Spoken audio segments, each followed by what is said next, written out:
Moi, à l'origine, j'ai commencé à faire des études de philosophie, mais en m'intéressant aux autres sciences sociales.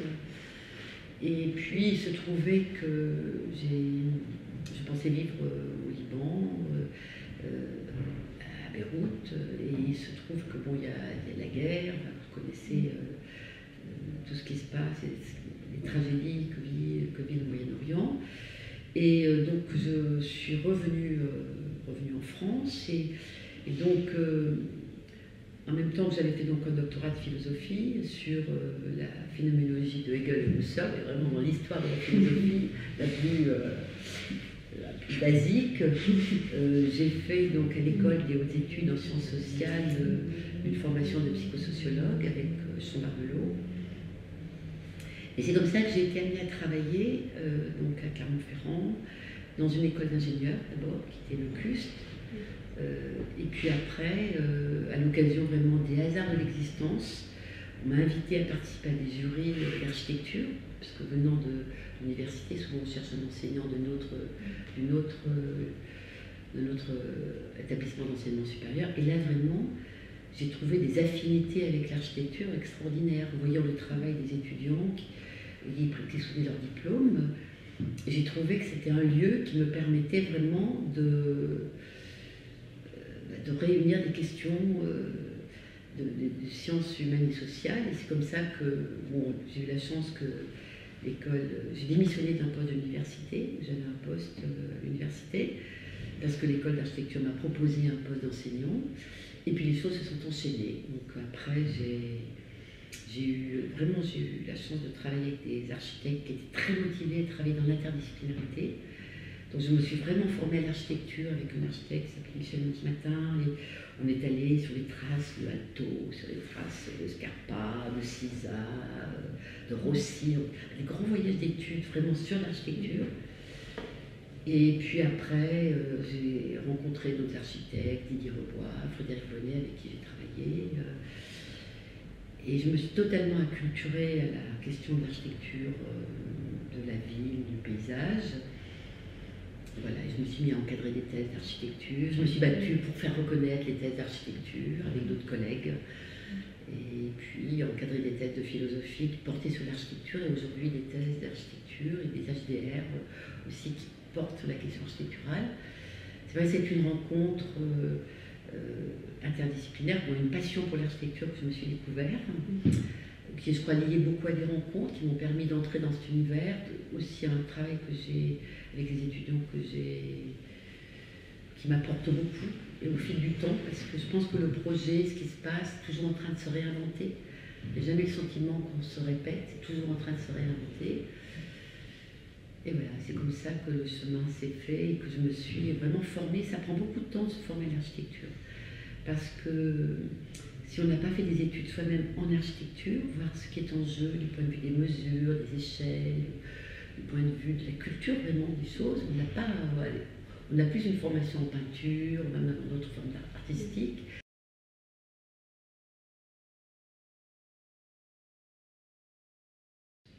Et dès le départ, dans les colloques qu'on a menés à Clermont, parce qu'on avait beaucoup de colloques, on a publié.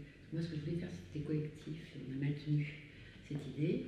Dès le départ, dans toutes les, même de façon maladroite, ce qu'on disait, c'est que dans cette interface, c'était vraiment une conversation, une réciprocité. C'est qu'est-ce que la philo apprend de l'architecture, qu'est-ce que l'architecture apprend de la philo. C'est pas l'un qui apprend de l'autre, ou simplement à sens unique. C'est qu'est-ce qui s'échange dans les deux. Qu'est-ce qui est en... Donc c'est vrai que c'est de la conversation. Je cherche beaucoup cette idée de conversation entre les... Donc ça veut dire s'acculturer à l'architecture, si on est en philosophie, et réciproquement. Si on a envie de travailler. Mais au fond, il y a quand même une grande proximité, en fait. On se rendait compte qu'il y a une proximité essentielle entre l'architecture et la philosophie. Ça pose la question de ce que ça veut dire d'être être humain d'une certaine manière. Quand on va faire un projet pour... qu'est-ce que ça veut dire habiter en humain? Et au fond, tout projet d'architecture, il pose un peu cette question, mine de rien. Cette époque d'une époque, de valeurs, de savoir-faire, beaucoup de choses, quoi.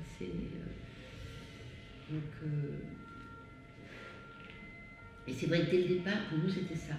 Et Benoît Goetz, c'était d'ailleurs lui, il était celui qui était le plus insistant pour dire mais c'est la philosophie se transforme au contact de l'architecture. Et moi, j'en suis convaincue. Parce que les philosophies sont. Si c'est philosophie pour philosophie, c'est pas évident. Quelque part, la philosophie est de plus en plus engagée avec d'autres. Ce qu'il en est, oui, toutes les matières. Toutes les matières de l'existence humaine, quoi. Des existences humaines.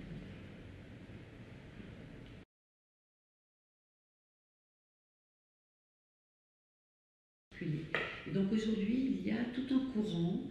Alors moi, je participe dans une association de recherche que nous avons cofondée, qui s'appelle ARENA, qui est donc une association de recherche européenne sur la question de la recherche en architecture, où justement on considère que c'est la recherche sous toutes ses formes, aussi bien la production de connaissances, un peu comme dans les doctorats habituels, mais aussi posant la question du projet, acceptant, c'est-à-dire mais comment est-ce qu'on fait de la recherche en projet. Et par exemple, il va y avoir un colloque bientôt là à Leuven sur Impact Designing, et qui est complètement basé sur cette question de se dire mais la recherche avec le projet, par le projet, très différent de la recherche sur le projet.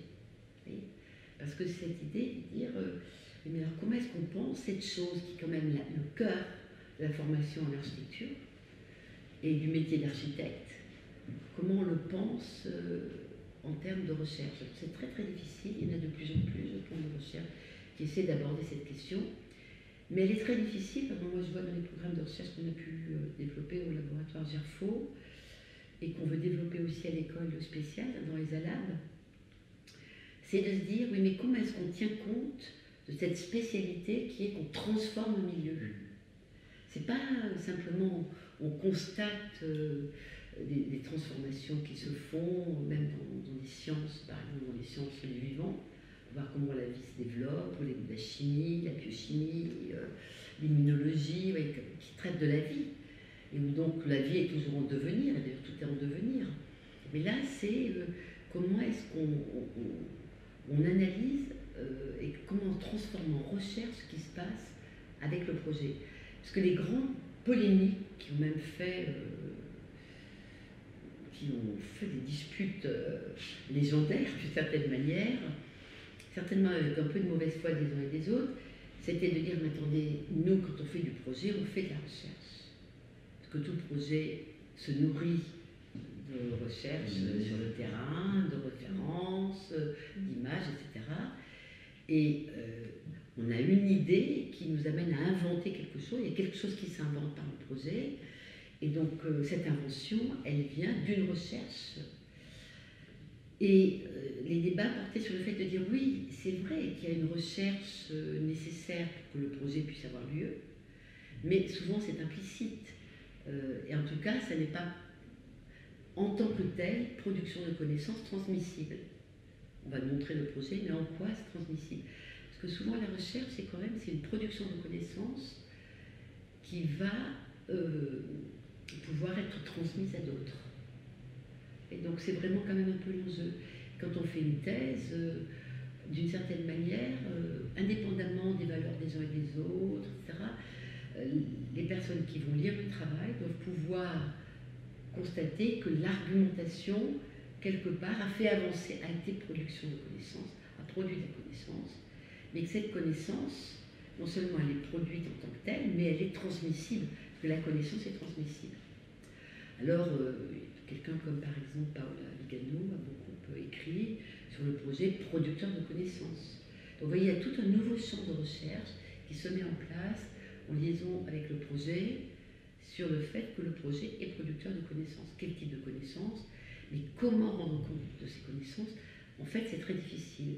Et les thèses qui se font actuellement en France, dans les différents domaines, ont beaucoup de mal à intégrer le projet en train de se faire.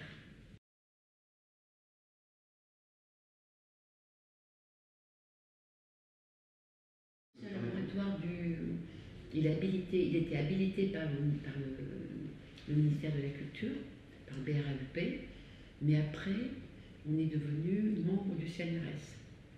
C'est-à-dire, moi, au départ, j'ai créé ce laboratoire à Clermont-Ferrand. Après, je l'ai fait déménager avec moi.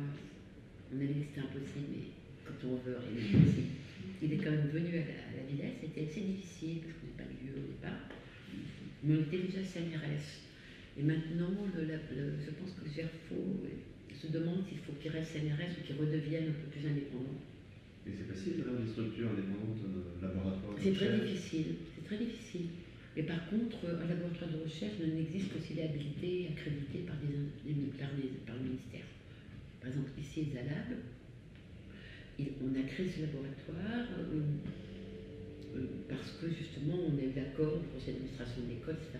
Mais pour l'instant, ce n'est pas une accréditation du ministère de la Recherche, des écoles d'architecture.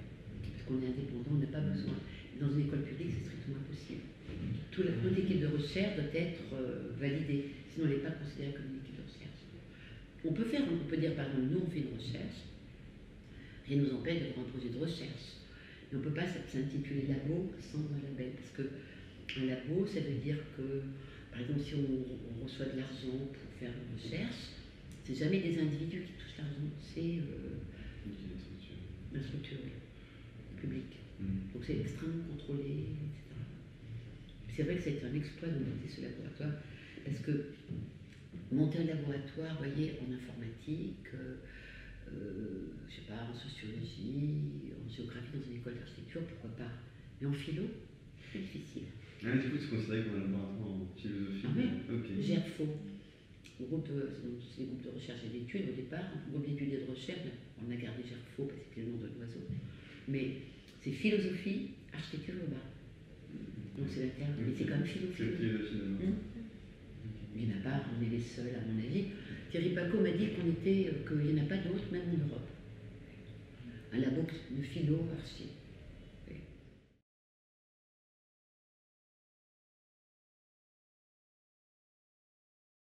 Même si on faisait un travail de recherche en architecture, eh bien, c'était validé comme doctorat en géographie, doctorat en sociologie, doctorat en histoire, doctorat en physique, doctorat en philosophie, voilà. Et donc, il y a eu toute une bataille pour que la recherche en architecture, avec le label architecture, doctorat en architecture, soit reconnue. Et finalement, c'était une dizaine d'années que cette appellation a été vraiment validée en tant que telle. On a mis en place, par exemple ici, une mémoire du non-projet, parce que on a créé, moi j'ai créé avec des collègues, notamment Stéphane Bozani, le post-diplôme d'architecture des milieux. Mais ce post-diplôme d'architecture des milieux, il est basé sur mémoire-projet, mémoire-projet. Et on ne veut pas les séparer.